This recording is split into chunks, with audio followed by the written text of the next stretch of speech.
शबनम अकेले ही टेबल पर बैठकर खाना खा रही थी और जावेद अलग टेबल पर। 5 सालों के बाद उनके चेहरे में कोई खास फर्क नहीं आया था।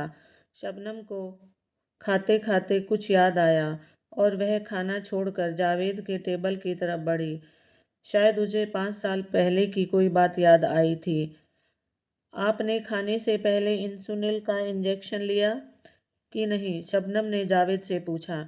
इंजेक्शन लिया, लेकिन 5 साल तक तलाकशुदा जिंदगी गुजारने के बाद तुम्हें कैसे याद है? जावेद ने पूछा। जावेद, मैं एक औरत हूँ। तुम्हारे जाने के बाद इतना मेरा किसी ने ख्याल नहीं रखा, जावेद ने कहा। अगर ऐसी बात थी तो तुमने मुझे तलाक क्यों दिया? वह तो तुम जानती हो।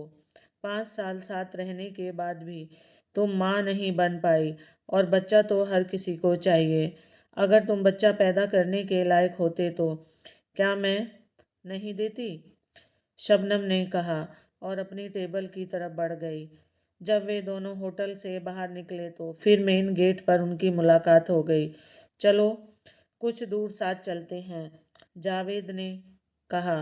जिंदगी भर साथ चलने का वादा था, लेकिन तुमने ही मुझे तलाक देकर घर से निकाल दिया, शबनम बोली। जो होना था हो गया। अब यह बात बताओ कि तुम यहाँ कैसे आई? जब तुमने तलाक दिया तो मैं अपने माँ बाप के पास गई। वे इस सदमे को बर्दाश्त नहीं कर सके और 6 महीने के अंदर ही दोनों चल बसे। मैं तो उनकी कब्र पर भी नहीं जा सकी, क्योंकि औरतों का कब्रिस्तान में जाना सख्त मना है। उसके बाद मैं भाई के पास रही। भाई तो कुछ नहीं बोलता था, लेकिन भाभी के लिए मैं बोझ बन गई थी। वह रात दिन मेरे भाई के पीछे पड़ी रहती और मुझे जलील करते हुए कहती कि इसकी दूसरी शादी कराओ, नहीं तो किसी के साथ भाग जाएगी। तुम नहीं जानते हो, कोई मर्द तलाकशुदा औरत से शादी नहीं करता। सबको कुंवारी लड़की और कुंवारा बदन चाहिए। भाई बहुत इधर उधर भागा, पर कहीं कोई मेरा हाथ थामने वाला नहीं था। आखिरकार उसने एक बूढ़े आदमी से मेरी शादी करा दी। वह दिन भर बिस्तर पर पड़ा रहता और मैं उसकी एक नर्स हूँ। उसे समय से दवा देना, खाना खिलाना या बाथरूम में ले जाना, यही मेरी ड्यूटी थी। मुझे यह भी मालूम है कि तुमने दूसरी शादी कर ली और तुमको दोबारा एक कुंवारी लड़की मिल गई, लेकिन मेरी जिंदगी को तो तुमने सीधे आग की लपटों में फेंक दिया और मैं नामुराद दूसरी शादी के बाद भी जल रही हूँ। तुमने मुझे तलाक दे दिया और मेरे कुंवारे बदन का सारा रास निचोड़ लिया। एक औरत की जिंदगी क्या होती है तुम्हें मालूम नहीं। शबनम ने अपना दर्द बताया। आंखों में आंसू आ गए। वह रोते रोते पत्थर की बनी एक कुर्सी पर बैठ गई। जावेद सब कुछ एक बुत की तरह सुनता रहा और फिर अपना वही सवाल दोहराया। तुम इस शहर में कैसे आई? मेरा बूढ़ा पति बहुत बीमार है, मैंने उसे एक अस्पताल में भर्ती कराया है। उसकी उम्र क्या है? जावेद ने पूछा।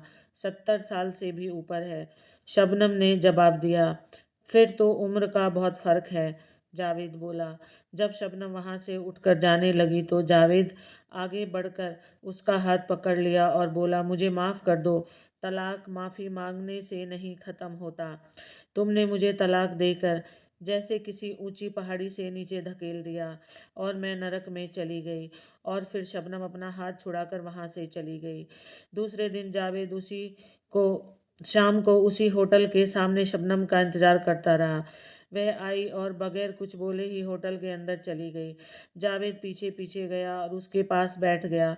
दोनों एक दूसरे को देखा और उनके बीच रस्मी बातें शुरू हो गई।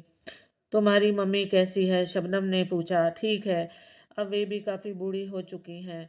उनको मेरी याद तो नहीं आती होगी। मुझे 5 साल तक बच्चा नहीं हुआ तो उन्होंने मेरा तुमसे तलाक करा दिया, और तुम्हारी बहन जरीना का 7 साल से बच्चा नहीं हुआ तो कोई बात नहीं, क्योंकि जरीना उनकी अपनी बेटी है, बहू नहीं। चलो, जो होना था हो गया। यह हम दोनों का नसीब था, जावेद ने अफसोस जताते हुए कहा। नसीब बनाया भी जाता है और बिगाड़ा भी जाता है। अगर औरत की सोच गलत होती है तो घर के मर्द एक लोहे की दीवार की तरह खड़े हो जाते हैं। वैसे औरत ही औरत की दुश्मन होती है। जावेद के पास इस बात का कोई जवाब नहीं था। वह होटल की छत की तरफ देखने लगा। फिर उसने बात बदलते हुए कहा, क्या मेरी मम्मी से बात करोगी? हाँ, लगाओ फ़ोन, मैं बात कर लेती हूँ।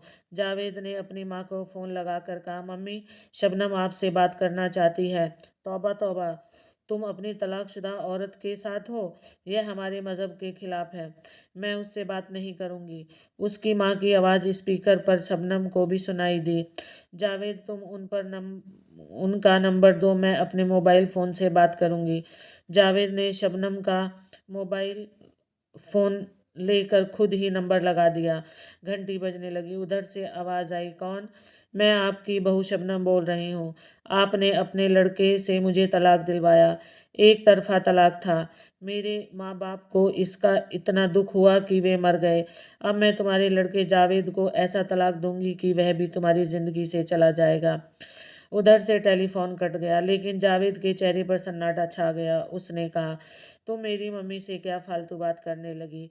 शबनम ने जावेद की बात का कोई जवाब नहीं दिया। अब भी वे दोनों कई दिनों तक रात का खाना खाने उसी होटल में आए, लेकिन अलग अलग टेबलों पर बैठकर चले गए, क्योंकि रिश्ता तो टूट ही गया था और अब बातों में कड़वाहट भी आ गई थी। एक दिन होटल में शबनम जल्दी आई। खाना खाकर बाहर पत्थर की बनी कुर्सी पर बैठ गई और जावेद का इंतजार करने लगी। जावेद जब खाना खा कर निकला तो शबनम ने उसे आवाज़ दी, आओ कहीं दूर तक इन पहाड़ों में घूम कर आते हैं। मेरे बूढ़े पति की अस्पताल से छुट्टी हो गई, मैं अब चली जाऊंगी। इसके बाद यहाँ नहीं मिलूंगी। वे दोनों एक दूसरे के साथ गलबैयाँ करते हुए टाइगर हिल के पास चले गए, और जहाँ ऐसी ढलान थी कि अगर किसी का पैर फिसल जाए तो सीधे कई गहरे फुट नीचे नदी में जा गिरे। शबनम ने साथ चलते चलते जावेद से कहा, मैं तुम्हारा अपने मोबाइल फ़ोन से फ़ोटो लेना चाहती हूँ, क्योंकि अब हम नहीं मिलेंगे। तुम इस ढलान पर खड़े हो जाओ ताकि पीछे पहाड़ों का सीन फ़ोटो में अच्छा लगे। जावेद मुस्कुराया और फ़ोटो खिंचवाने के लिए खड़ा हो गया। शबनम उसके पास आई, मानो वह सेल्फी लेगी। तभी उसने जावेद को ज़ोर से धक्का दिया और चिल्लाई, तलाक तलाक तलाक। जावेद ढलान से गिरा, फिर नीचे नदी में न जाने कहाँ गुम हो गया।